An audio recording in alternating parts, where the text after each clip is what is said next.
Financial year 2024-25 के लिए budget आने वाला है। 22 जुलाई को वित्त मंत्री निर्मला सीतारमण बजट पेश करेंगी।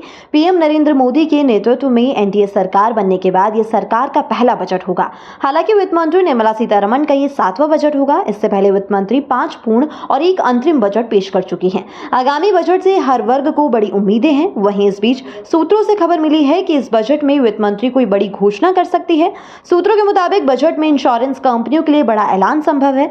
सभी बीमा कंपनियां हर तरह की पॉलिसी बेच सकेंगी। ऐसे में लाइफ इंश्योरेंस बेचने वाली कंपनियों को जनरल और लाइफ इंश्योरेंस दोनों पॉलिसी बेचने की छूट मिल सकती है। इसके अलावा इंश्योरेंस अमेंडमेंट बिल को मंजूरी मिल सकती है। इंश्योरेंस कंपनी शुरू करने के शुरुआती पूंजी में रियायत संभव है।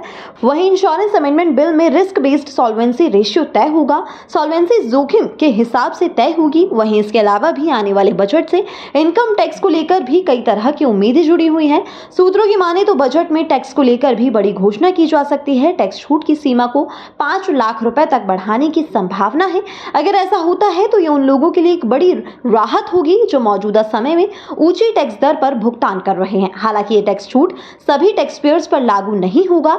ये फायदा सिर्फ उन लोगों को मिलेगा जो न्यू टैक्स रेजिम को चुनते हैं, क्योंकि सरकार न्यू टैक्स रेजिम में ही बेसिक टैक्स छूट बढ़ाने पर विचार कर रही है। साथ ही ये भी कहा जा रहा है कि बजट में सरकार नई हाउसिंग स्कीम का ऐलान कर सकती है।